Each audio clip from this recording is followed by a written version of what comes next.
Usaping pananampalataya. Ang pangangaral ng mga pastor sa Pilipinas. Ang tanong, katotohanan ba?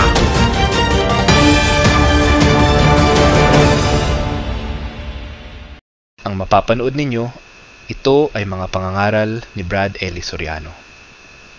Patutugtugin natin ng buo nang di mawala ang konteksto na kanyang ipinapangaral. Ginagawa natin ito sa pamamagitan ng fair use.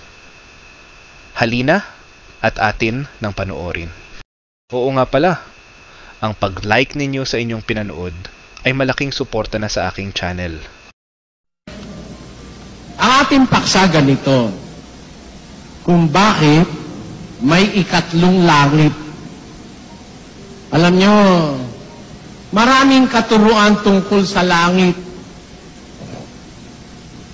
May nagtuturo, 7 raw ang langit. May nagtuturo, 1 lang ang langit. May nagtuturo, wala raw langit. Naniniwala kayo? Naniniwala ba kayo? May nagtuturo, walang langit? Kilala niyo kung sino? Sino? Oo, si Papa John Paul II. Sinabi niya sa isang pahayag niya sa Vatican, ang ganito, babasahin natin ang pahayagang today. Issue noong August 6, 1999, Friday, issue ng Today. Vatican City. Vatican City, forget the flames and the devils with pitchforks. A week after telling the Roman Catholic faithful, heaven was not up in the clouds. Pope John Paul II said on Wednesday, hell was not a physical place either. Kita nyo? Nung sabihin ni kanya, isang linggo pa lang ang nakakaraan, sinabi ni Papa John Paul II. Ni Papa John Paul II sa mga Roman Catholic faithful na heaven was not up in the clouds. Wala raw langit doon sa itaas ng mga ulap. Wala raw. Ngayon, sinabi naman niya nung Miyerkules daw na ganun din naman ang impyerno. Hindi rin naman daw lugar yung impyerno. Hell was not a physical place either. Hell is not a punishment imposed externally by God, but the condition resulting from attitudes and actions which people adopt in this life. Kita nyo? Yung daw impyerno, hindi naman daw lugar yun ang parusahan. Yung daw impyerno, yun daw ay kondisyon ng pamumuhay dahil sa yun ang ginusto mo, kaya impyerno ka na dito pa lang sa mundo. Samantalang yung mga dating papa, naniniwalang may langit at may impyerno. Kaya nga para mapunta ka sa langit, kailangan magdasal ka ng 10 Aba Ginoong Maria, 10 Ama Namin, 10 Glory be. Ganun ba yun? Ganun ba sabi ng Biblia? Hindi naman ganun eh. Sa Biblia, may 3 langit. Kita nyo? 3 langit. Bakit kailangan may 3 langit? May unang langit, may ikalawang langit, saka may 3 langit. Bakit kailangan? Yun ang ating paksa. Napakahalagang malaman natin. Ano ba ang langit? Langit lang tayo ng langit. Ano ba langit? Pag sinabi ba langit, mabuti? Sagot, mga kapatid. Pag sinabi ba langit, mabuti? Kasi, kung di natin maalalaman talaga yung kahulugan ng langit, ano ba yun? Langit tayo ng langit eh. Kaya ngayon, tuturuan ko kayo ng tamang paggamit ng salitang langit. Heaven. Langit. Pagka nagmamahal ka, ang aking nilalangit. Ayan ang sabi ng mga Tagalog, no? Nilalangit. Ibig sabihin niya, yung kanyang minamahal, sinisinta, tinitingala niya, nilalangit niya. Ha? Alam nyo, napapasil siguro kayo, no? Bakit ako nagsasalita ng ganito? Kasi nga, ang pag-aaralan natin, yung ikatlong langit. Ano ba yun? How will it affect our lives?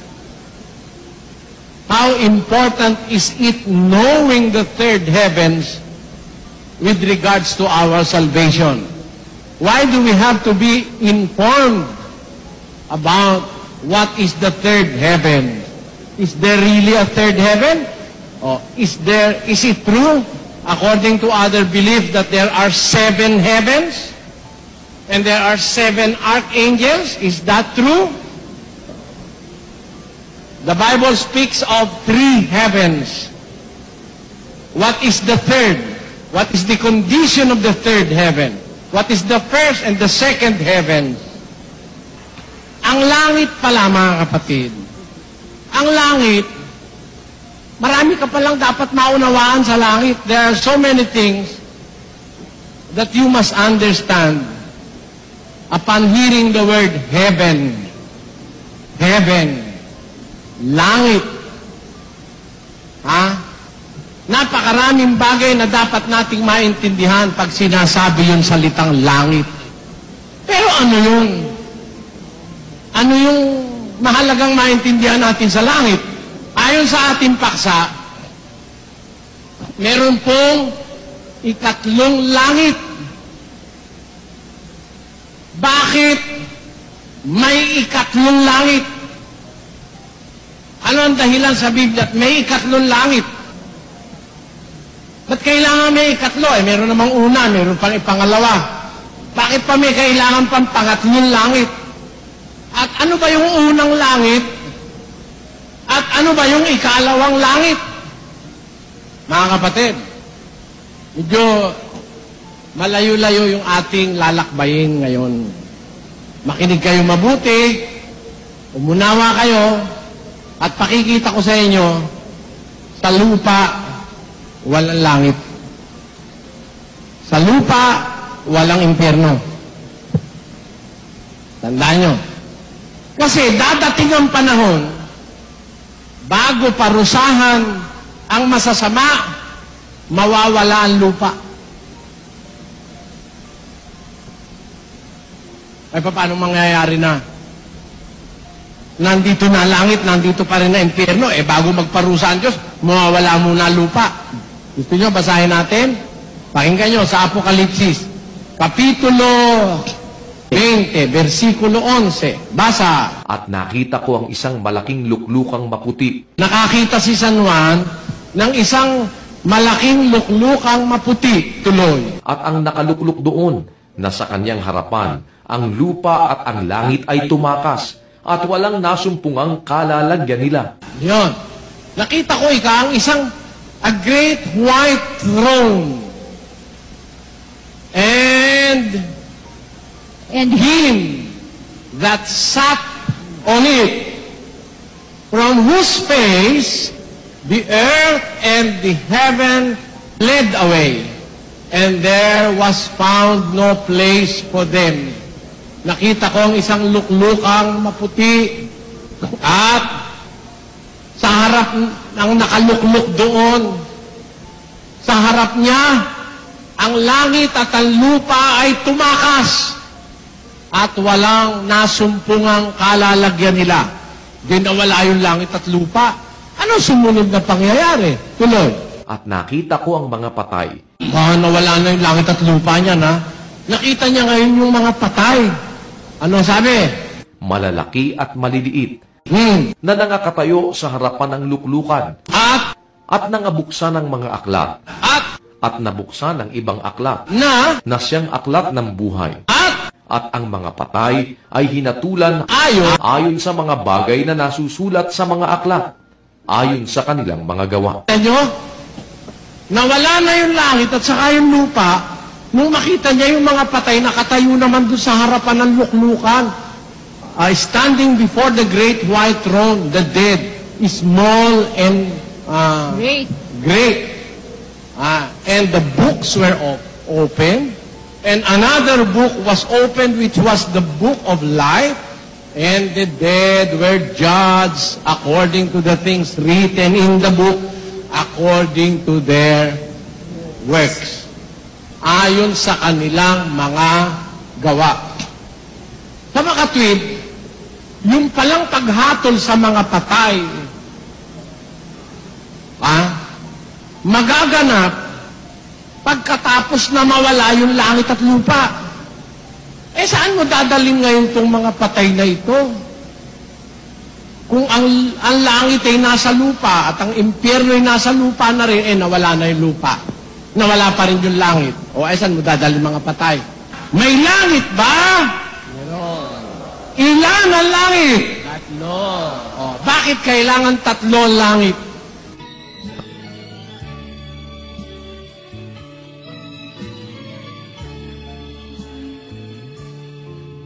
Kasi binasa ko ang buong Biblia.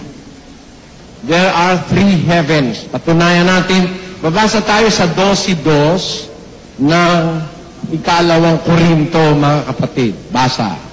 Nakikilala ko ang isang lalaki kay Kristo na mayroon ng 14 na taon. Maging sa katawan, aywan ko. O maging sa labas ng katawan, aywan ko. Diyos ang nakaaalam na inagaw hanggang sa 3 langit. Ayun. Mayroon sinasabi ang tapat na apostol, that is the Apostle Paul. Sa ibang mga apostol, iba siya. Wala siyang kapareho sa ibang apostol. Nakaranas siyang madalas ng extraordinary things in life. Unang-una, yung pagkakatawag sa kanya ni Kristo, iba. Hindi kagaya ng ibang mga apostol na nung tawagin nandito pa si Kristo sa lupa. Si Pablo, nung tawagin, nakaakyat na si Kristo sa langit. Pero habang nag-uumapaw yung kanyang pagnanais na ipapatay ang mga Kristiyano, punta siya sa daang sa Damasco, yung tinatawag na daang Matwid. Meron siyang nakitang liwanag na bumulag sa kanyang paningin sa loob ng 3 araw. Ayan. Doon sa liwanag na yun, nagsalita sa kanya ang Panginoong Yesus.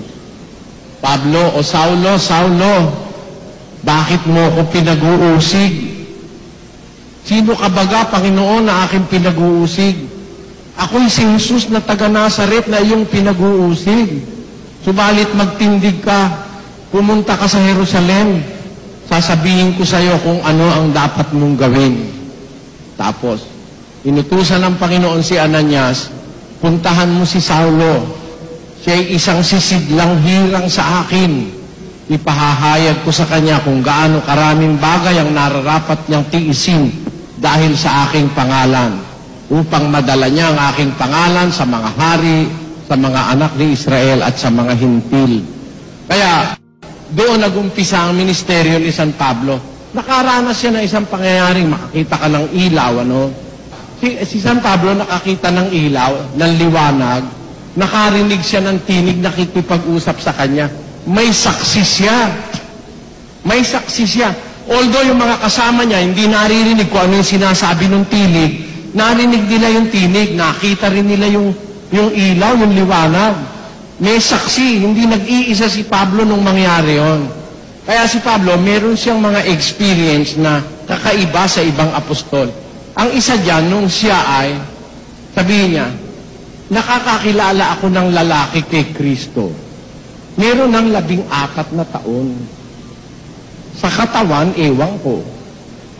Sa labas ng katawan, ewan ko. Diyos ang nakakaalam.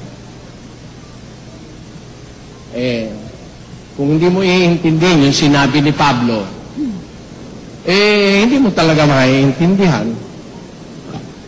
Biro mo, kilala niya raw yung lalaki. Tapos sa loob ng katawan, ewan ko. Sa labas ng katawan, ewan ko. Diyos ang nakakaalam sa kanya. Akala ko ba kilala mo? Ba't ewan mo? Yan. Ganito yon. Actually, siya yun eh. Siya yun. Kaya niya sinabing, ewan ko, hindi niya alam sa loob at labas ng katawan. Hindi niya alam kung ano siya noon eh. Nag-iigting ang kanyang pag-uusig sa iglesia. Gusto niyang maipapatay mga Kristiyano. Doon dumating yung pagkakataon, nakakita siya ng ilaw, nakarinig siya ng tinig ng Panginoong Hesus. Hindi niya alam kung ano siya eh. Dahil alam niya, Hudyo siya eh. Yung pala, chosen vessel siya. Sisidlang hirang. Diyos ang nakakaalam nung oras na yon kung ba't siya tinawag. No?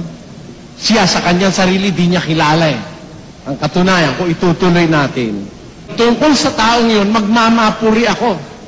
I will glory about that person. Sa sarili niya, hindi siya nagmamapuri. Pero tungkol sa lalaking yun, ako'y magmamapuri. Pwede niyang ipagkapuri yung lalaki. Biro mo, agawin ka na kung paano ang lalaking yun ay inagaw hanggang sa ikatlong langit. Sino ba naman kaya makakarating sa ikatlong langit? Biro mo, buhay na buhay kay makarating ka sa ikatlong langit? Buhay na buhay siya, no? Inagaw siya hanggang sa ikatlong langit. Tungkol dun sa lalaking yaon na inagaw hanggang sa ikatlong langit, magmamapuri ako. Ba, talaga naman, ikaw man ang makarating sa ikatlong langit. Obo. Ang sabi ng Biblia, tungkol sa kanya, magyayabang ako, magmamapuri ako, sabi ni Pablo. Talaga naman, biro mo makarating ka naman sa langit. Sa ikatlo pa. Alam niyo ba kung ano yung ikatlong langit, mga kapatid? Kung ano nandun? Nakarinig siya ron. Basahin nga natin. Na kung paanong siya'y inagaw sa paraiso. Danyo, at nakarinig ng mga salitang di masayod na hindi nararapat salitain ng tao. Kita nyo? Nakarinig siya doon ng mga salitang hindi masayod na hindi nararapat salitain ng tao. Tamo? Kaya withheld yun eh. Hindi sinabi ni San Pablo kung ano yung narinig niya na yun. Ngayon yung iba nagsabi, hindi raw si Pablo yan. Si Pablo nga yan. Bakit? Sino magkukwento kung hindi siya yan? Narinig niya yung salitang hindi dapat salitain ng tao. Pwede niyo ba ikwento yan sa iba? Wala naman pwede mag-relay niyang istorya na yan kundi siya rin. Siya nga yun eh. Kaya natin patunayang siya yun. Kaya lang, hindi ito ang oras. We have now a witness, a scriptural witness, that there really is a third heaven. Therefore, we don't have any reason to doubt that there really is a third heaven. Mayroong ikatlong langit. Amen? Amen. Okay na? Okay na sa inyo? Naniniwala na kayo may ikatlong langit? Bakit ako naniniwala? Nabasa ko eh. Hindi ko naman basta sinabi, may ikatlong langit dahil kinuwento sa akin ng barbero sa kanto. Hindi naman ganun eh. Dahil yun nabasa ko, sa lahat ng Biblia, sa lahat ng Biblia, nakasulat may ikatlong langit. O ngayon, ang tanong natin, ilan ang langit? 3! May nabasa ba tayong 3? Wala. Ang nabasa natin, 3. Pero kung marunong ka magbilang, kaya nagka-3, may una at saka ikalawa. Di ba ganun yun, mga kapatid? Basahin natin. 13:18. Dito'y may karunungan. Ang may pagkaunawa ay bilangin ang bilang ng hayop, sapagkat siyang bilang ng isang tao, at ang kanyang bilang ay 666. Oh, galing ano? Dito sa Biblia, sabi, dito'y may karunungan. Ang may unawa, he who hath understanding, count the number of the beast, and it is the number of a man. The number of the beast is 603 or 666. Therefore, in the Bible, you have to consider the wisdom of mathematics. In here is wisdom, according to John. He who hath understanding, count the number of the beast. Ang may unawa, bilangin ang bilang ng hayop, sapagkat siyang bilang ng isang tao at ang kanyang bilang ay 666. E di sa Biblia pala, di naman bawal magbilang. Nung sabihin ni Pablo that there is a third heaven, and he knows that man which was caught up to the third heavens, it implies, if you are going to count, that's why it is called the third, if you are going to count from the first to the second, and to the third, it implies, it means, there is a first and a second heaven. May una, may ikalawa, kaya may ikatlong langit. Tama ba yun, mga kapatid? Tama ba yun? Na kaya may ikatlong langit dahil may una at saka ikalawa? O, pupunta ba tayo sa ikatlong langit, mga kapatid? Hindi muna. Huwag muna tayong pupunta sa ikatlong langit. Maniwala na agad tayo may ikatlong langit. Pero huwag muna tayong pupunta ron. Tingnan muna natin yung una at saka yung ikalawang langit. Tama ba yun, mga kapatid, no? Oo, lalo na mga estudyante sa college, no? Ang pag-aaral, systematic, no? At tinuro ba sa inyo ng teacher niyo yun? A group of apples, a group of banana, a group of 10 little Indians. No? Grupo-grupo yan eh. Tamo? Sa eskwela, tinuturo yung systematic acquisition of knowledge. And for a teacher to be systematic in his teachings or instruction, dapat nag-uumpisa ka dun sa fundamental, tapos saka pataas ng pataas, pataas ng pataas. Hindi mo kasi maiintindihan agad yung mataas, kundi mo muna maiintindihan yung mababa. Ganon. Ngayon, ano ibig kong sabihin, mga kapatid? Ang ibig kong sabihin ganito. Kung may nabasa tayong ikatlong langit, ibig lang sabihin nun, may unang langit, saka may ikalawang langit. O ngayon, mag-aral na tayo. Payag kayo. O dito, kung matutunan nyo ito, this will be a knowledge forever. Dadalhin nyo to hanggang kamatayan. Hanggang dun sa kabilang buhay, madadalan nyo ito. Gusto nyo, babasahin ko sa Biblia? Nasa Job 12:2. Walang pag-aalinlangan na kayo ang bayan. Nag-aalinlangan pa ba kayo na kayo ang bayan, mga kapatid? Meron ako ipapapansin sa inyo, mga kapatid, sa Biblia. Meron na kayong Biblia. Buksan nyo sa uno-uno ng aklat ng Henesis. Yung unang-unang aklat, sa umpisa, ano ang sabi ng Biblia, kapatid? Nang pasimula ay nilikha ng Diyos ang langit at ang lupa. Ayun. Nang pasimula, nilikha ng Diyos ang langit at ang lupa. Dalaga yung nagbaseng. Halata kong dalagang-dalaga. Pagbasahin natin, ang may asawa at mahahalatang may asawa na. Pakinggan nyo ha. Nung umpisa, sa uno-uno, nang pasimula, nilikha ng Diyos ang langit at ang lupa. Uno-uno yun. Pupunta tayo sa 1:7. Kapatid. Yan. At ginawa ng Diyos ang kalawakan, at inuhuwalay ang tubig na nasa ilalim ng kalawakan sa tubig na nasa itaas ng kalawakan, at nagkagayon. At tinawag ng Diyos ang kalawakan na langit, at nagkahapon at nagkaumaga ang ikalawang araw. Aba! Ganyan yan ha? Noong una, sa umpisa, nang pasimula, ginawa ng Diyos ang langit at ang lupa. Tapos, Nung ikalawang araw, gumawa ang Diyos ng kalawakan. Kalawakan sa ibabaw ng lupa. At inihiwalay niya ang tubig na nasa ibabaw ng kalawakan sa tubig na nasa ilalim ng kalawakan. At nagkagayon. At tinawag niya ang kalawakan na langit.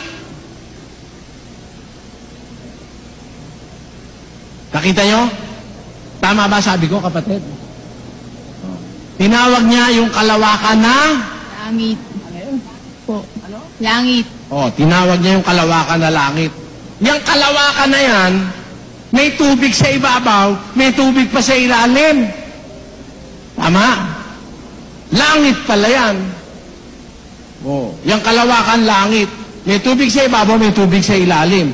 Ngayon, sinabi ng Diyos, mapisan ang lahat ng tubig na nasa ilalim ng kalawakan sa isang dako at lumitaw ang tuyong lupa. At tinawag ng Diyos ang tuyong lupa na lupa. At ang kapisanan ng tubig ay tinawag niyang dagat. At nagkagayon. Di ba ganun yung kapatid, ano? Meron palang langit nasa ibabaw ng dagat. Yung kapisanan ng tubig, nasa ilalim, dahil yung kalawakang ginawa niya, may tubig sa itaas, may tubig sa ilalim. Yung tubig sa ilalim, sabi niya, mapisan ang lahat ng tubig at lumitaw ang tuyong lupa. Yung tuyong lupa, tinawag niyang lupa. Yun naman kapisanan ng tubig, tinawag niyang dagat at nagkagayon. Ibig sabihin, yung kalawakan o langit na ginawa niya nung ikalawang araw, yun ay kalawakan o langit na nasa ibabaw ng dagat at ng tuyong lupa. Agreed? Nakuha nyo? Pero huwag niyong kakalimutan, may langit na nung unang araw pa lang. Tama, sa umpisa ng Henesis, nilikha ng Diyos ang langit at ang lupa. Tapos pagdating na ikalawang araw, gumawa siya ng kalawakan. Yung kalawakan, tinawag niyang langit. May tubig sa ibabaw at sa ilalim. Yung tubig sa ilalim, tinawag niyang dagat. Aba, ito pala yung kalawakan na nasa ibabaw ng dagat sa kanan tuyong lupa. Yan yung langit. Kaya, mula sa lupa, mga kapatid, mula sa ibabaw ng lupa, pataas, langit yan eh. Naintindihan nyo, mga kapatid? From above the surface of the earth upwards, tinatawag yan na langit. Naintindihan nyo? Langit yan. Yung kalawakan na yan, langit yan, langit. Yan. Ngayon, kung mula sa lupa tayo magbibilang, alin ang unang langit? Yan. Yung ginawa nung ikalawang araw, di ba? Ginawa niya kalawakan, tinawag niya langit. Yan yun, yan. Yan ang unang langit. Di ba? Alin ang ikalawa? Siyempre, kung matino isip natin, yung susunod dyan. Hindi ba ganun? Sige, awayin niyo ako kung di totoo. Ito nga una ano susunod? Ikalawa. Siyempre, marunong ka magbilang. Una, ang susunod, ikalawa. At ang susunod sa ikalawa ay katlo. Doon nakarating si Pablo.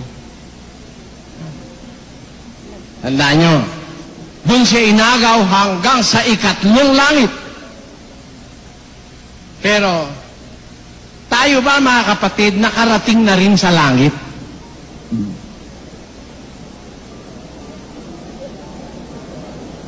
Tayo ba, nakarating na rin sa langit? Ako, nakarating na eh. Sumakay ako sa eroplano. Bakit? Ang sinasabi ng Bibliang unang langit, yung langit na may tubig sa ilalim at may tubig sa ibabaw. Yun ang una kung magbibilang ka sa earth. Agreed? Pero kung magbibilang ka sa order of creation, ang nauna, yung langit, na hindi ito. Tama? Kasi, nang pasimula, nilikha ng Diyos ang langit at ang lupa.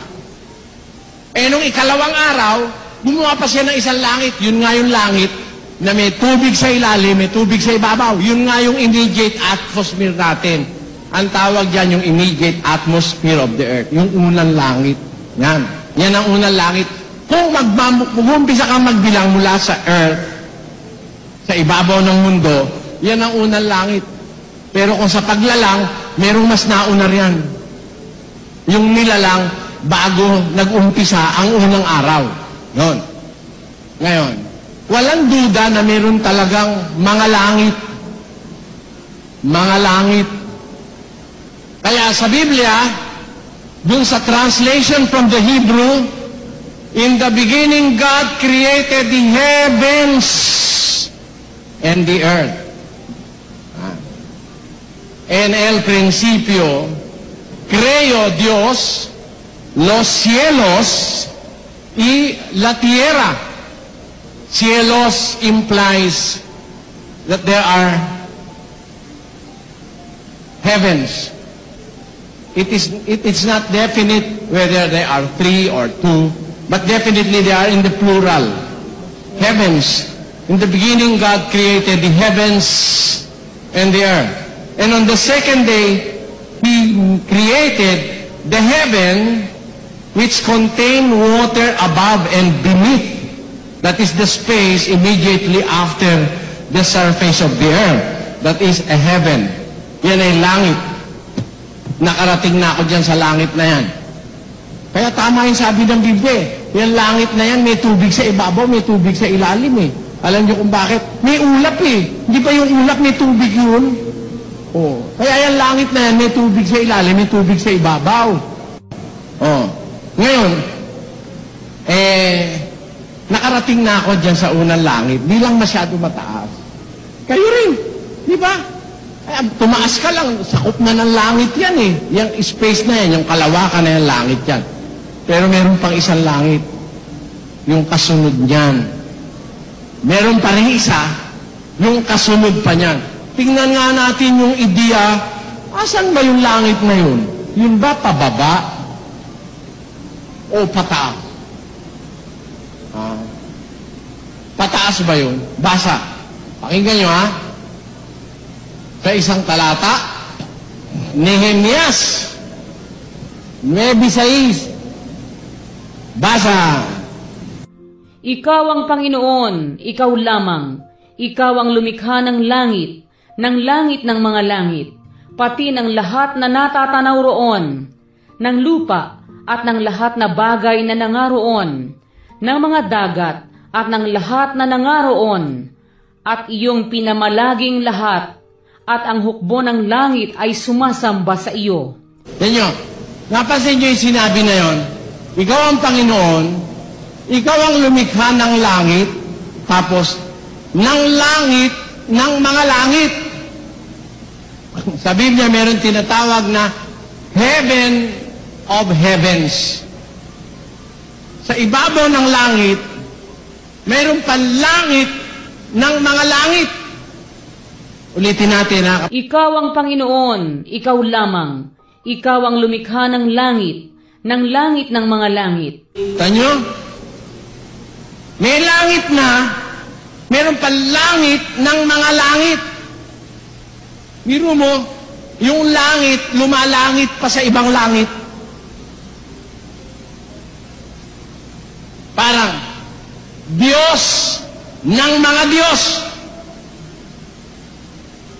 Nakuha nyo?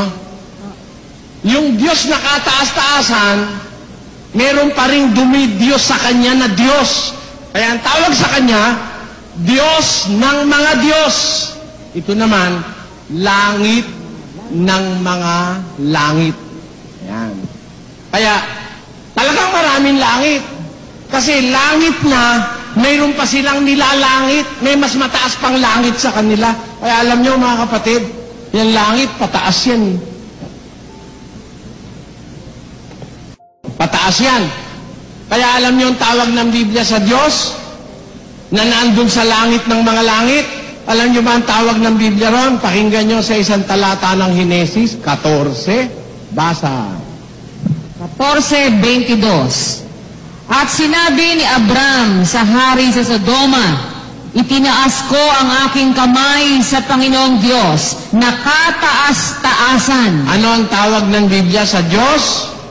Itinaas ko ang aking kamay sa harap ng Diyos na kataas-taasan.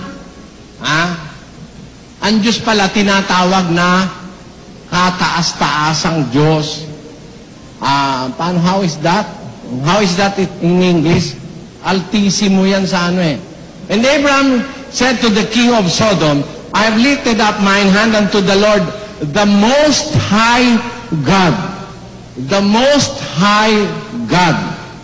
Tawag sa Diyos, kataas-taasang Diyos.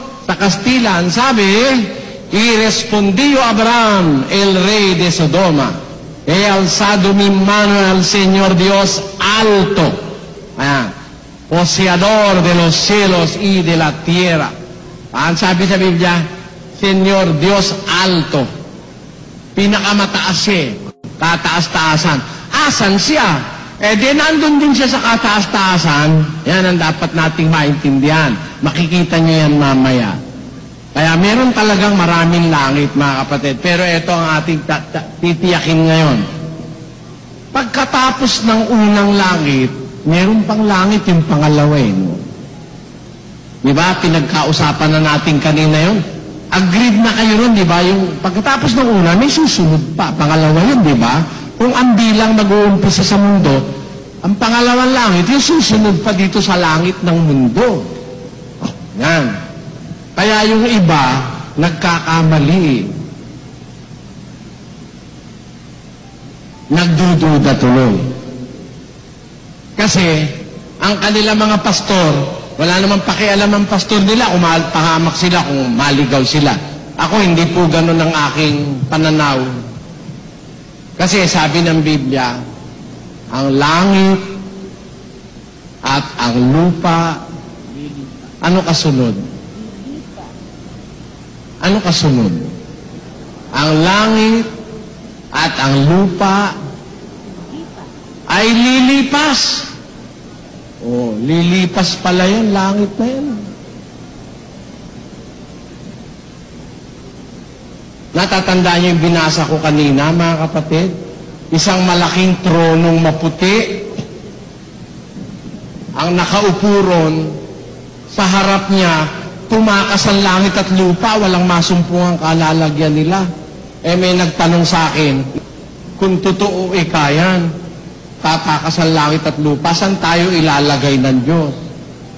Yan ang bunga ng katangahan. Ba't ka namumroblema, bahala ang Diyos dun? Sabi ko, bahala Diyos doon, di mo problema yun. Bakit? Huwag ka mag-alala. Tumakas man yung langit at saka lupa, mayroon pa naman kasunod na langit eh. Tama, hindi. Pagkatapos nun, may kasunod pa rin na langit eh. Tumakas yung langit at saka yung lupa sa harap nung nakaupo sa luklukang maputi. Ang problema nung iba, saan tayo ilalagay? Meron ako nasa lubong na ganong question. Nung tumakas na yung unang langit, yung langit at saka lupa, nakita naman ni Juan na basa.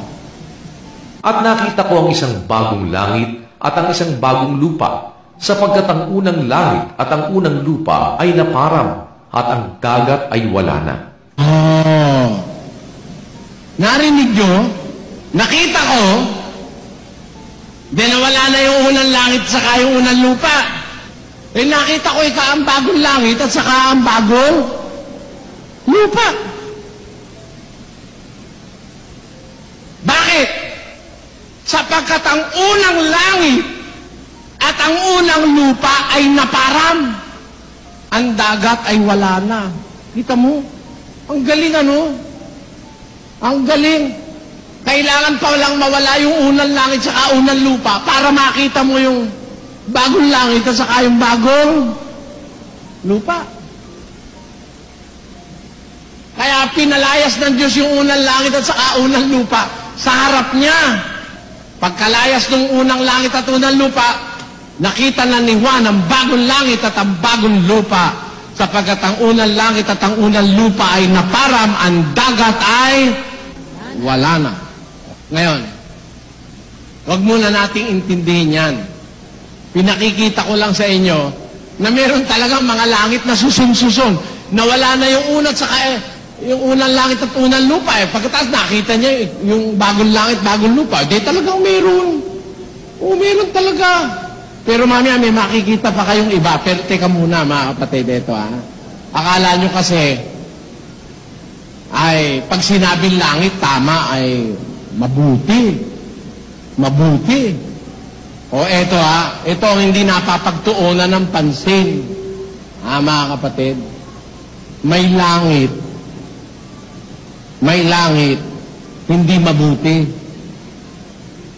Akala nyo ba lahat ng langit mabuti? May langit na masama. Alam nyo ba't masama?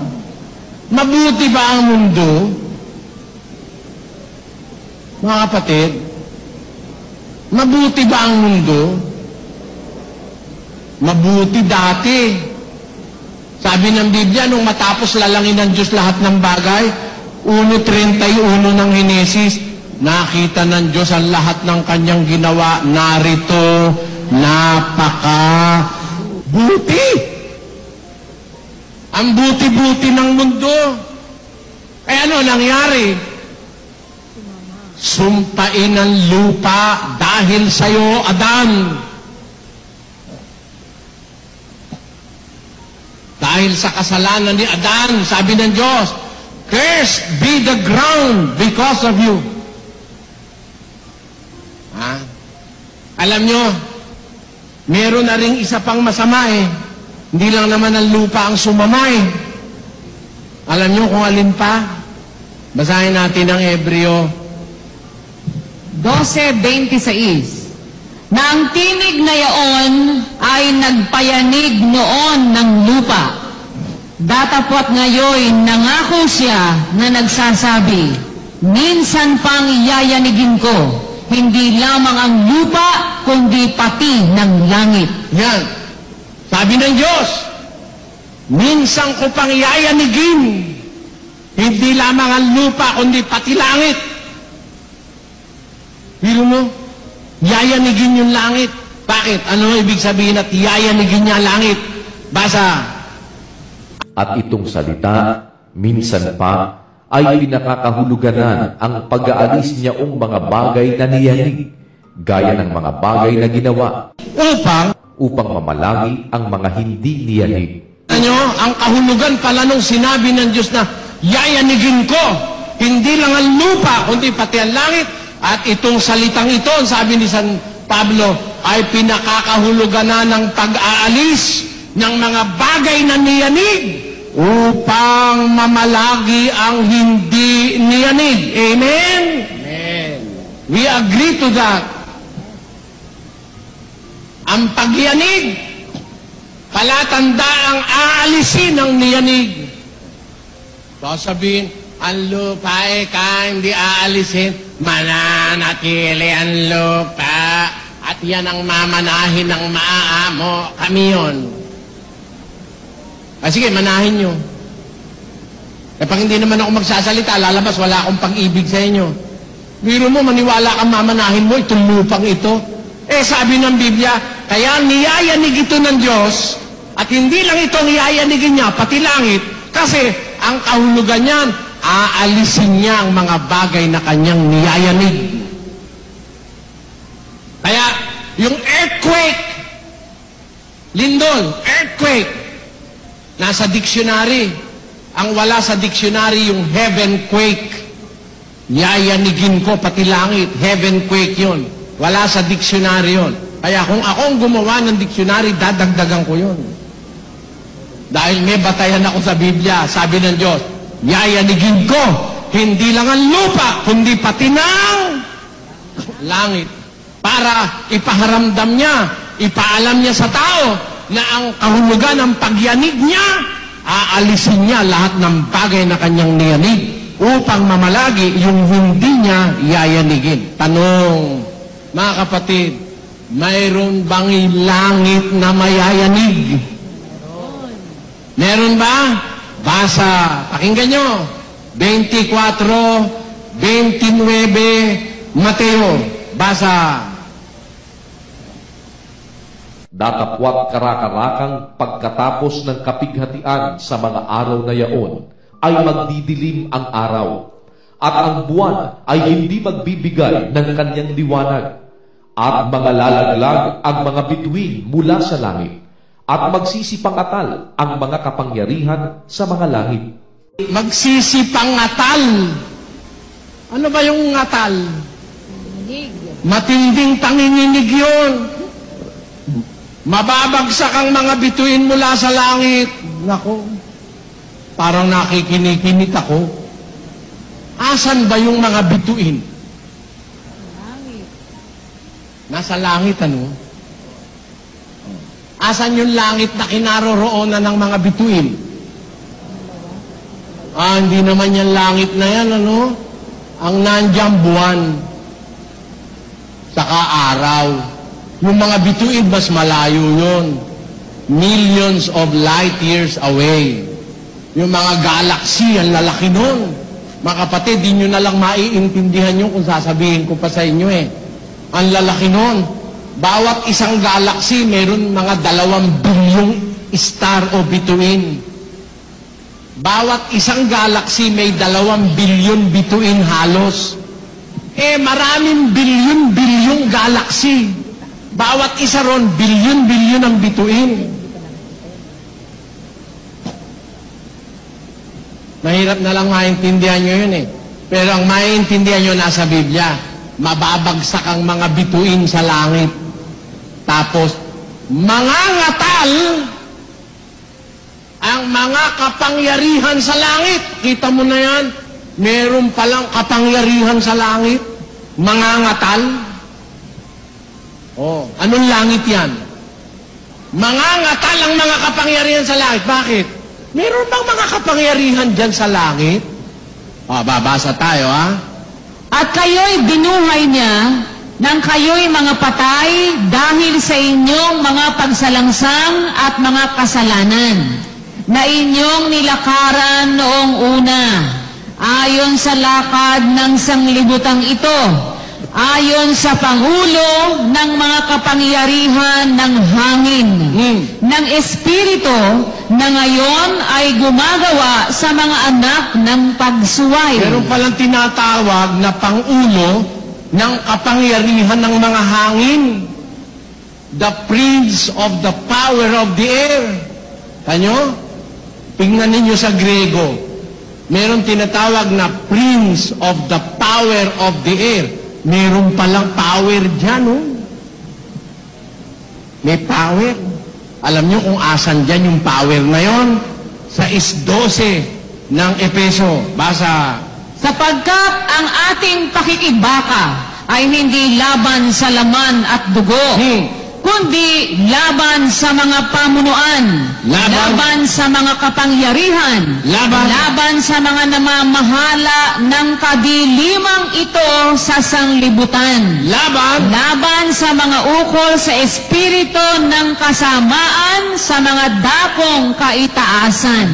Meron palang mga espiritu ng kasamaan dyan sa dakong langit, sa dakong kataasan. Basahin nga natin sa English yun, Sister Luz. For we wrestle not against flesh and blood, but against principalities, against powers, against the rulers of the darkness of this world, against spiritual wickedness in high places. Tanyo? Spiritual wickedness in high places. Mga pangulo ng kapangyarihan ng hangin, nasa mga high places. Akala pala natin pagtingala natin sa langit puro kabutihan ang nandun. Ay hindi ka pala ganoon. Ay hindi. Iba. Mali ang ating paniwalang pagkalangit maganda. Ay, hindi naman lahat ng langit ay maganda ay. Merong mga langit na pagdating ni Kristo, mangangatal ang mga kapangyarihan sa langit. Bakit mangangatal? Kung ikaw ay mabuti, pag dumating si Kristo, matutuwa ka. Amen. Pagdating ni Kristo, lulundag ka sa tuwa. Pero merong pagdating ni Kristo'y mangangatal. Alin yan? Mga kapangyarihan sa langit. Hindi tayo nakikipagbaka laban sa laman at dugo, kundi laban sa mga pamunuan, laban sa mga kapangyarihan, laban sa namamahala ng kadilimang ito sa sanlibutan, laban sa mga ukol sa espiritu ng kasamaan, sa dakong kaitaasan. Amen? Meron palang masasama dyan sa langit. Meron din palang pamahalaan ng kasamaan dyan sa langit. Yan ang nagdidikta sa pamahalaan ng kasamaan sa lupa, mga kapatid. Kaya, para wag tayong maligaw, dapat alam natin kung sinong langit ang tinatawagan natin. Sinong langit ang tinatawagan natin, mga kapatid? Hindi ang una at ikalawa, kundi ang ikatlong langit, mga kapatid. Bakit? Aba, yan palang nandyan eh, meron pala diyang masasama. Mga espiritu ng kasamaan sa dakong kaitaasan, di ba? Mga espiritu ng kasamaan sa dakong, nasa langit din. Kaya alam nyo, nung si San Juan nasa pulo ng Patmos, nakita niya, nagkaroon ng pagbabaka sa langit. Si Miguel at ang kanyang anghel ay nakipagbaka sa dragon. At ang dragon at ang kanyang mga anghel ay nakipagbaka. Alin langit? Alin langit? Isipin mo. May gera. Nakita ni Juan, may demonyo. Nasa langit. Akala nung iba ang demonyo nasa lupa lang.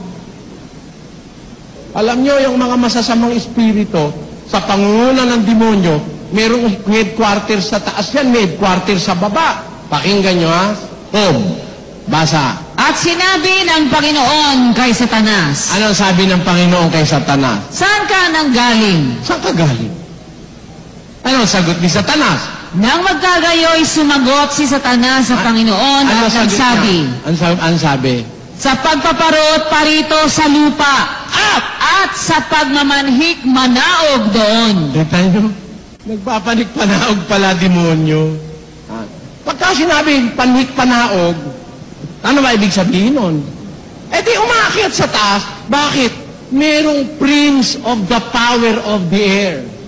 Spiritual wickedness in high places. Alam nyo, ang demonyo saka yung masasamang anghel, outcast yun eh. Hindi na pwede sa langit ng Diyos yun eh. Kaya yun, kung pwedeng nakakapaglakbay, wala silang pupuntahan eh. Ano? Minsan nasa lupa. Minsan nasa mga taas-taas dyan. Siguro nandun sa, saan ka galing? Satanas? Sa pagpaparot-paroon dito sa lupa, at saka sa pagmamanhik manaog doon. Naunahan na pala tayo ron. Meron na ring encampment ng demonyo doon sa mga tataas na yon. Ang tawag sa Biblia, Prince of the Power of the Air. Prinsipe ng mga kapangyarihan ng hangin. Mga kapangyarihan sa kaitaasan. Hindi tayo nakikipagbaka sa laman at dugo, kundi laban sa mga pamunuan, laban sa mga kapangyarihan, laban sa namamahala ng kadilimang ito sa sanlibutan, laban sa mga ukol sa espiritu ng kasamaan, sa dakong kaitaasan. Di ba? Meron pala ron. Kaya alam nyo mga kapatid, huwag basta langit. Huwag basta langit. Baka yung langit lang na first and second class.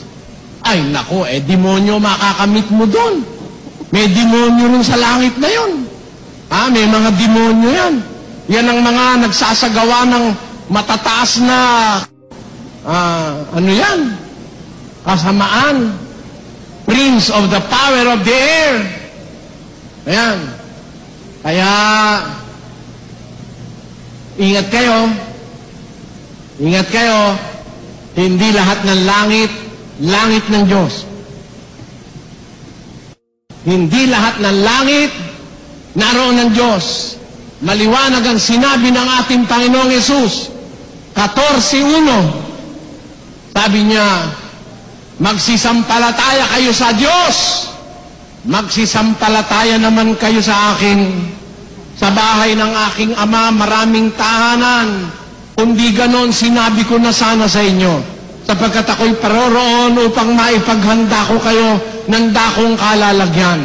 At kung ako'y pumaroon at maipaghanda ko kayo ng kalalagyan, ay muling paririto ako at tatanggapin ko kayo sa akin upang kung saan ako naroon, kayo man ay dumuon. Di ba yun ang nakasulat? Saan mo gustong pumunta langit? Kung saan nandoon si Kristo. Yun ang gusto nating langit. Kung saan ako naroon, doon naman kayo dumuon. Langit din yon, mga kapatid. Yung pinuntahan ni Kristo, langit din yon. Babalik siya. Pinaghahanda niya lang tayo ng lalagyan. Kapatid, nakiusap ka na ba kay Kristo, bigyan ka rin ng lalagyan? Ako, ang pakiusap ko, kahit doon lang sa kumesulok doon, payag na ako. I will ever be grateful.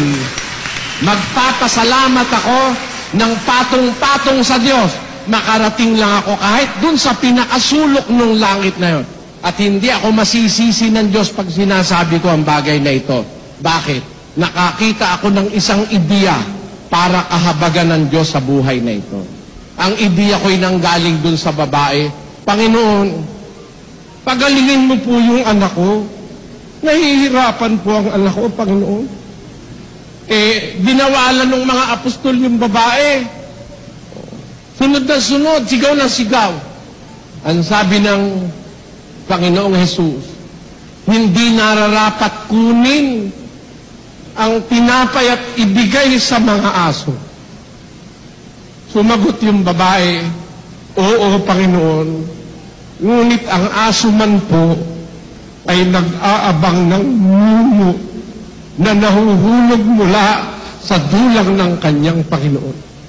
Hindi po ako humihingi ng tinapay, hindi ako humihingi ng isang buong isda, kahit yung timik lang may makuha lang akong konti-konting laman, at mumu ng tinapay pag yun ay galing sa'yo, napakalaking bagay nun. Yun ang ibig sabihin ng babae, mga kapatid.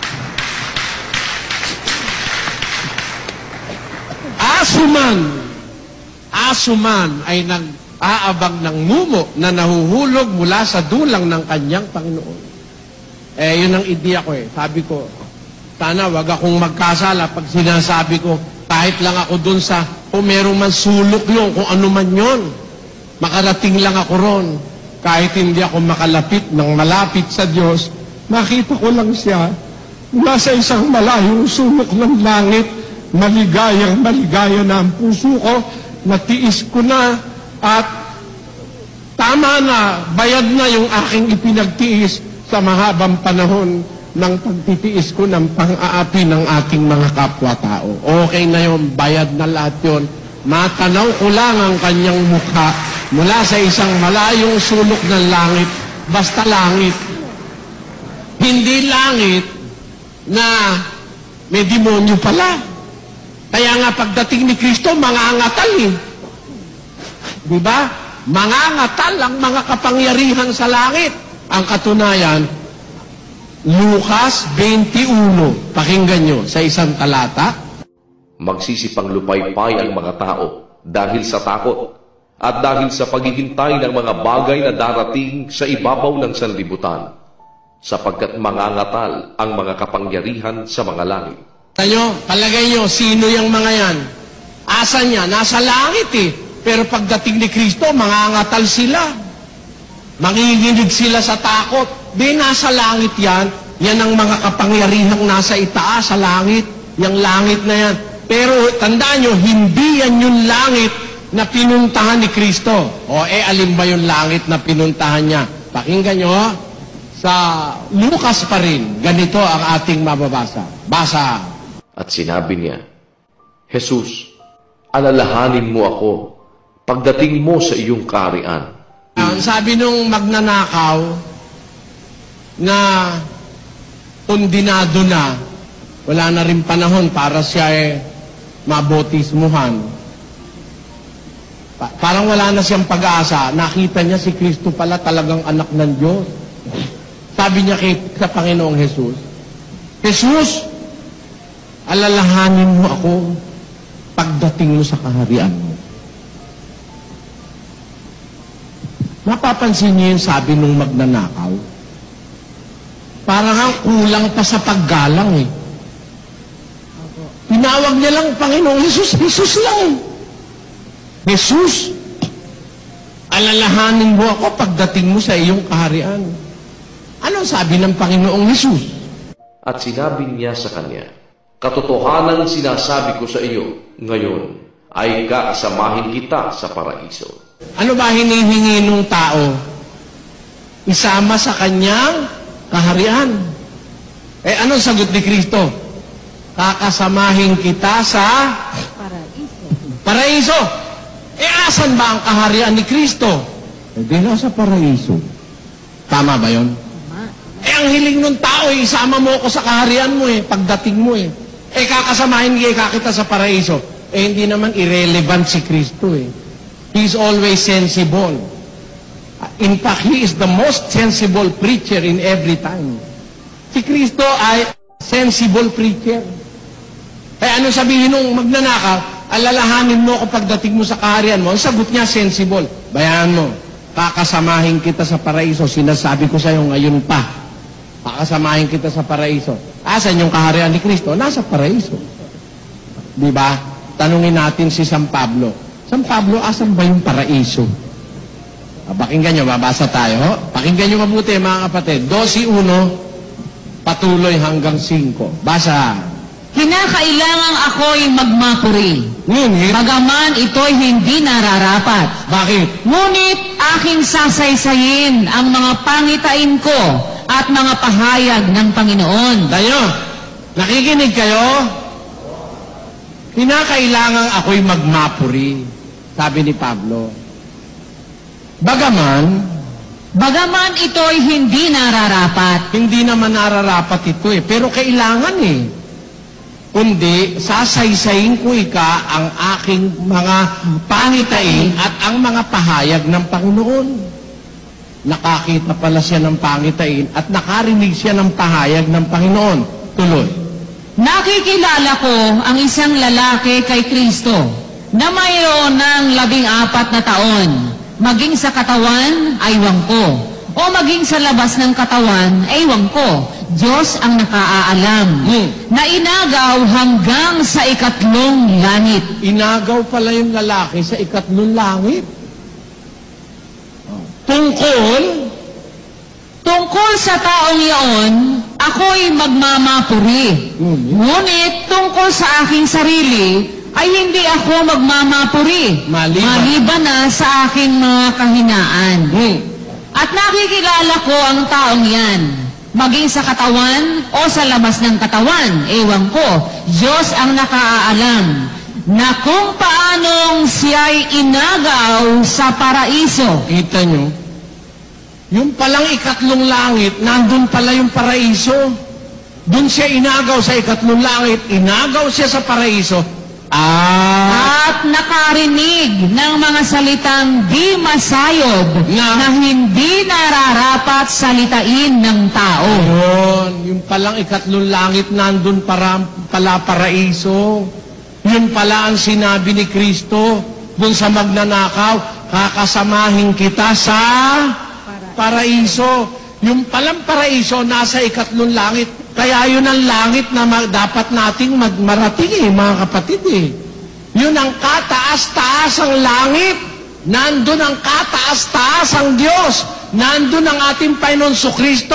Nandun ang bahay ng ang Ama. Sabi ni Kristo, sa bahay ng aking Ama maraming tahanan. Kung hindi ganon, sinabi ko na sana sa iyo. Alam nyo, nung maintindihan ko yun, nalula ako eh. Maaari, tanong niyo sa akin kung bakit.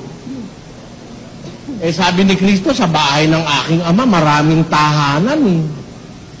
Marami. Hindi konti, marami. Eh dyan lang sa langit dyan, yung malapit-lapit lang, ang daing-daing galaxy. Bilyon-bilyon. Ang galaxy. Bilyon-bilyon ang bituin. Eh susunugin lang yan eh. Pwede lalo naman siguro yung pagkarami-rami nung mga bahay nung amaron. Sa bahay ng aking ama, maraming mansion. In my father's house are many mansions. Pag sinabing many, talagang many. Eh, dito ang dai. Yung mga bituin, yung mga galaxy, ang dami. Dito mo, daing tahanan yan. Ang dai-dai kasi nakatira dyan ngayon. Mga demonyo, iba dyan eh. Kaya makita ko, sabi ko, nung makita ko yung ulat ng pinakahuling ulat, na nakita nung Hubble Space Telescope, yung palang galaxy alam nila eh, wala pa sa kalahati nung dati nilang alam. Yung nakita nila ngayon, yung palang nakikita nilang parang ulap-ulap, hindi naman pala ulap yun, galaxy pa rin yun. At hindi basta galaxy, kundi clusters of galaxy. Ibig sabihin, mga grupo-grupo ng galaxy, na bawat isang galaxy, bilyon-bilyon ang bituin. At sa bawat bilyon-bilyon na yun, pwedeng mayroong planetary system. At ganun ang ating mundo. Isang galaxy, yung Milky Way, nandun tayo.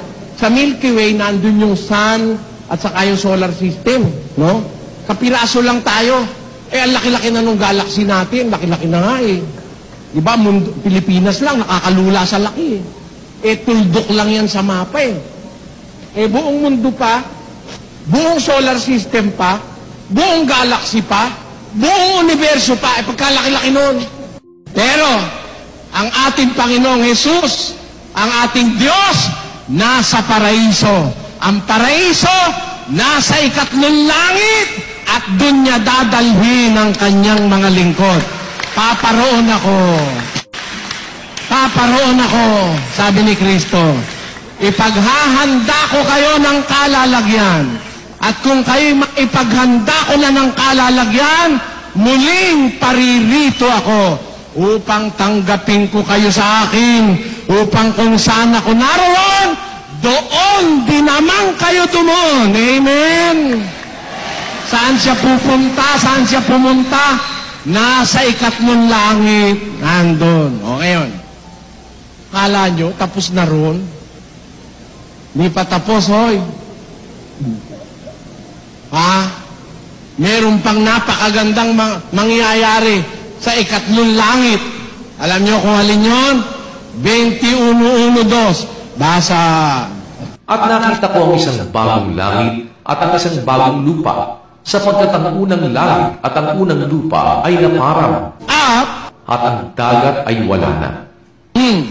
At nakita ko ang bayang banal, ang bagong Jerusalem, na nananaog mula sa langit, buhat sa Diyos. Aba. How wonderful to know. How wonderful to know.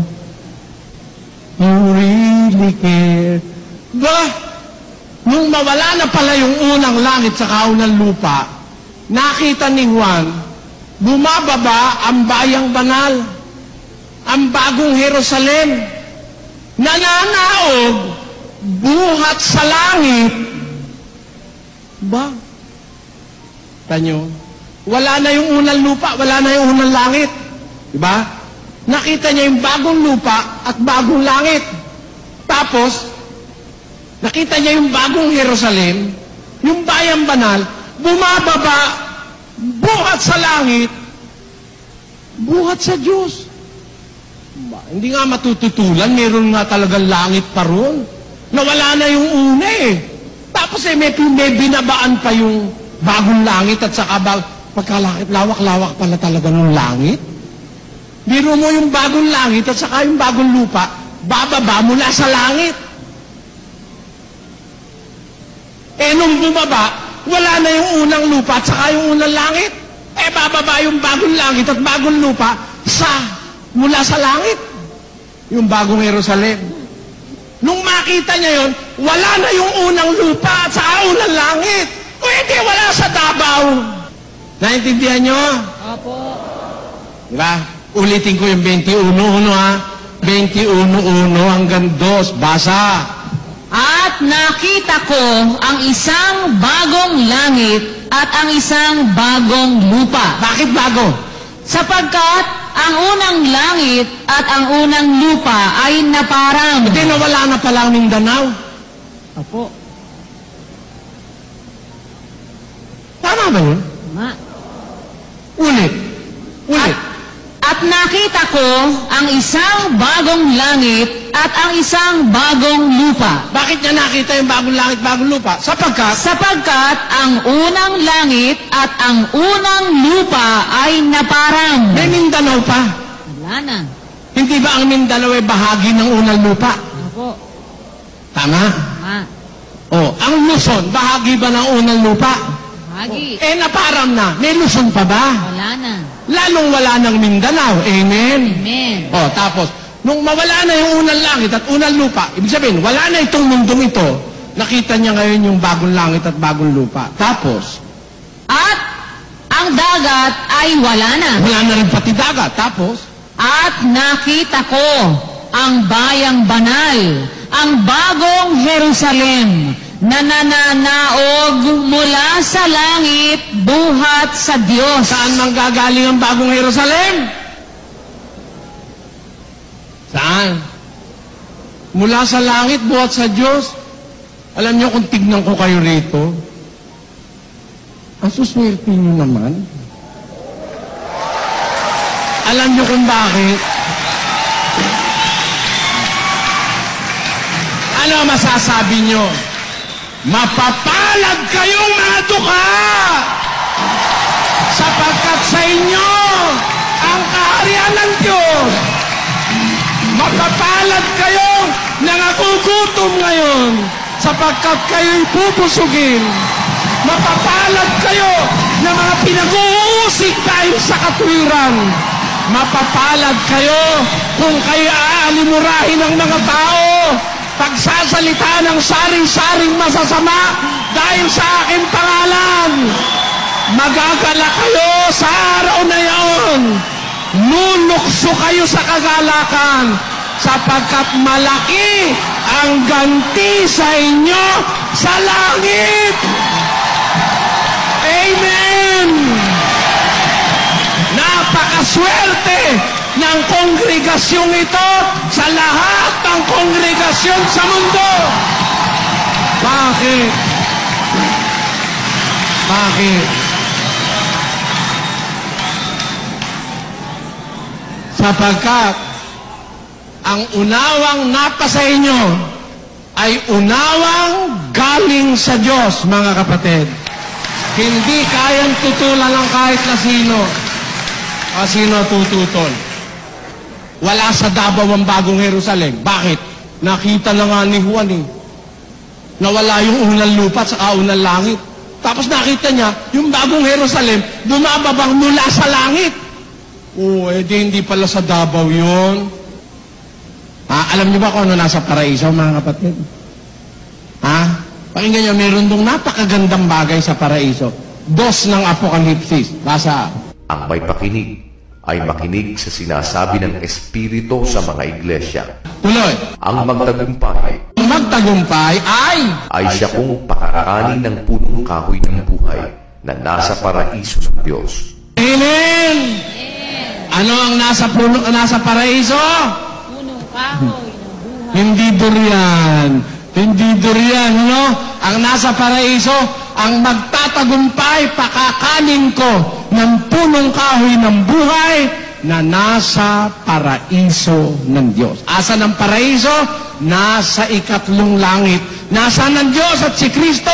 Nasa ikatlong langit. Narating ni Pablo sa pangitain ng ikatlong langit, kaya natitiyak natin, totoo na may paraiso, nasa ikatlong langit, nandun ang paraiso ng Diyos, nandun ang punong kahoy ng buhay na nagbibigay ng buhay na walang hanggan, nandun ang Ama, nandun ang ating Panginoon, nandun ang mga anghel, ang mga kirubin na magiging dapat sa Diyos, at makakarating tayo ron kung susunod tayong matapat sa aral na ipinagtutupad sa atin ng Diyos. Sabi ni Kristo, babalik ako. I shall return. I shall return. Just like what MacArthur have said, I shall return. The return of Christ will mean blessings to those who obeyed Him and have faith in Him. Yan ang malaking pagkakaiba. Pero, ang pagbabalik ni Kristo, mangangahulugan ng pangangatal ng mga kapangyarihan sa langit. Mai-imagine nyo mga kapatid, diyan sa matataas na lugar diyan, may masasama pala diyan. Masama. Kapangyarihan ng hangin. Mga espiritu ng kasamaan sa dakong kaitaasan. Kaya, meron nga pala doon sa kataas-taasan, in the highest heavens, there is the paradise which was promised by our Lord Jesus Christ unto that thief on the cross. The same way, gusto ko rin makarating doon. Gusto nyo bang makarating doon, mga kapatid? Gusto nyo rin? As you hear the words of God, ipunin nyo ng ipunin sa puso nyo. At tandaan nyo, baon yan, baon. Dito nyo lang yan matitipon, may baon na kayo. Totoo ba na dinala ng Panginoong Hesus ang magnanakaw sa paraiso? Nang sabihin niya na, katotohanang sinasabi ko sa iyo, ngayon ay kakasamahin kita sa paraiso. Pero bago yan, ay basahin muna natin kung saan dinadala ang mga patay.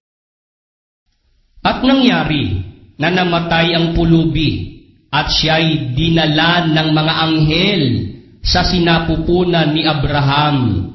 At namatay naman ang mayaman at inilibing.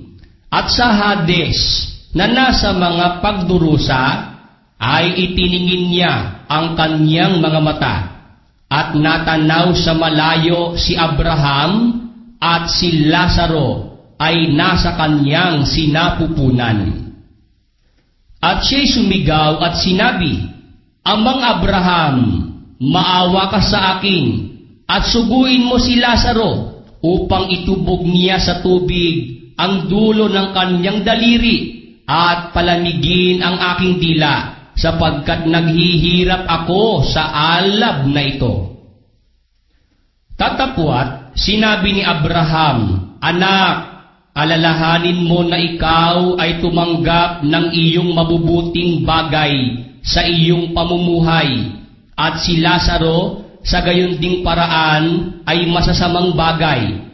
Tatapwat ngayon ay inaaliw siya rini, at ikaw ay nasa kahirapan. At bukod sa lahat ng ito, ay may isang malaking banging nakalagay sa pagitan namin at ninyo, upang ang mga mag-ibig tumawid buhat dini hanggang sa inyo ay hindi maaari, at gayon din walang makatawid mula diyan hanggang sa amin.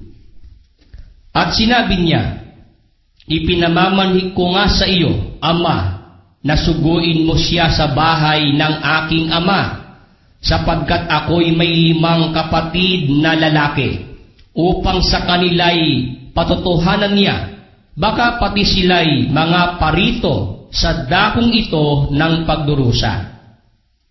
Tatapwat, sinabi ni Abraham, nasa kanila si Moises at ang mga propeta, bayaang sila'y pakinggan nila. At sinabi niya, hindi amang Abraham, tatapwat, kung ang isang mula sa mga patay ay makaparoon sa kanila, sila'y mangagsisisi. At sinabi niya sa kanya, kung di nila pinakikinggan si Moises at ang mga propeta, ay di rin mga hihikayat sila kahit ang isa'y magbangon sa mga patay. Dito, ipinakikita ng Panginoong Hesus kung saan dinadala ang mga patay noong una.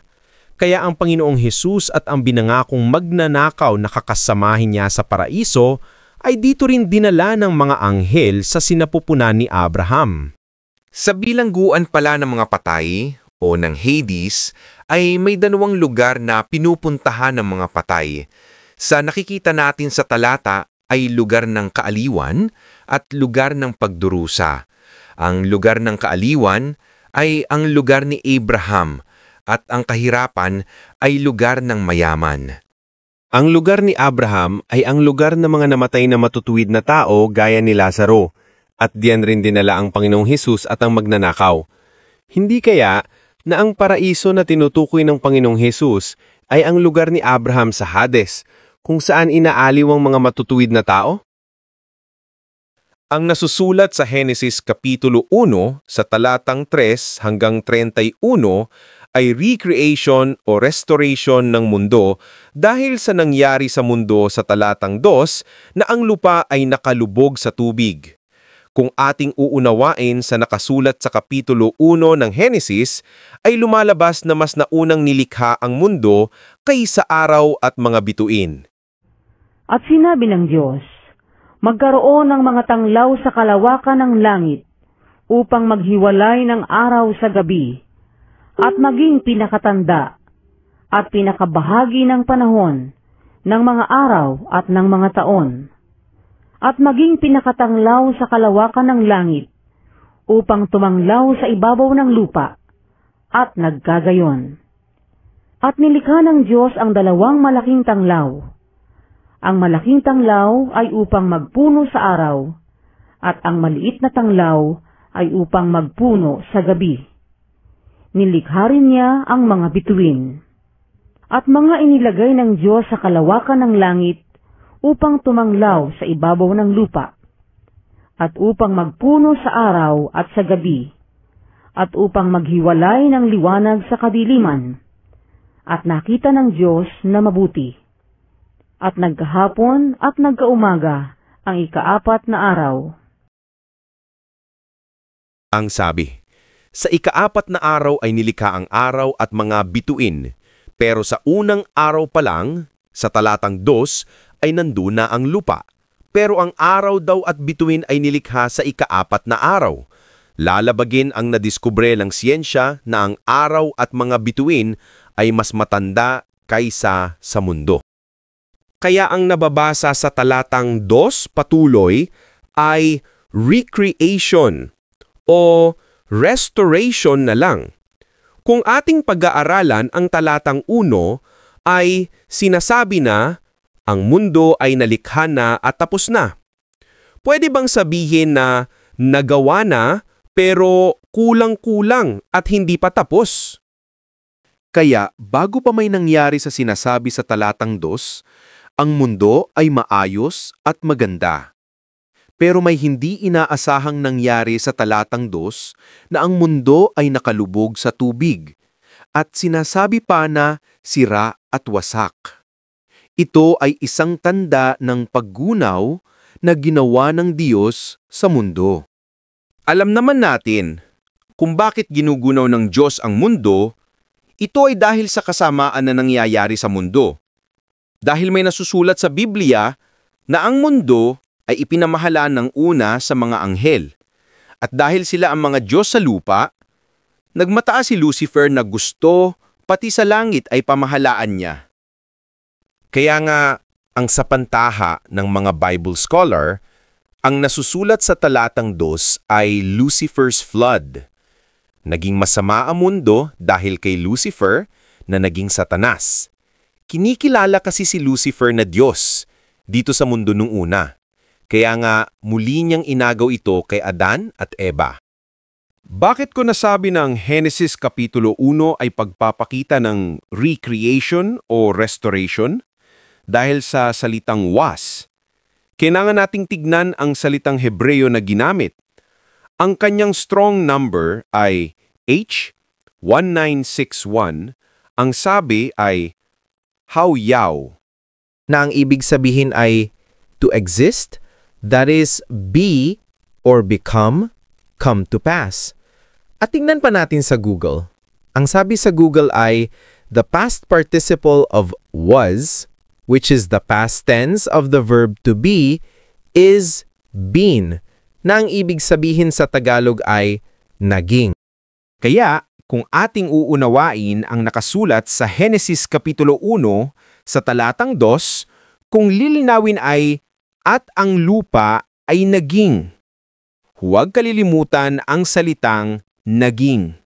Ulitin natin, at ang lupa ay naging walang anyo at walang laman, at ang kadiliman ay sumasa ibabaw ng kalaliman, at ang Espiritu ng Diyos ay sumasa ibabaw ng tubig. Ang ibig sabihin, ang mundo ay dating maayos ay naging walang anyo at walang laman. Kaya ang nasusulat sa Henesis Kapitulo 1 ay recreation o restoration. Hindi kasi pwede na ang mundo ang unang nalikha kaysa araw at mga bituin. Upang maging madilim ng mundo, ay tinaktan niya ang kalangitan. Upang ang mundo ay mawalan na ng tuluyang liwanag. Kapag walang liwanag, ay lalamig ang mundo at magyiyelo upang walang buhay na matira sa mundo. Kaya nga, maski ang mga nilalang sa dagat ay nangamatay, gaya ng mga isda. Dahil hindi mamamatay ang mga isda sa pamamagitan ng baha. Kaya para matunaw ang mga yelo, binuksan muna ng Diyos ang langit upang makapasok ang liwanag mula sa araw. Hindi ko kayo pinipilit na maniwala agad sa akin. Maraming salamat sa panonood. Kung nagustuhan ninyo ang bago kong upload, please like, share, and comment. At kung hindi ka pa nagsasubscribe, ay mag-subscribe ka na upang lagi kang ma-notify ng YouTube sa mga bago kong upload.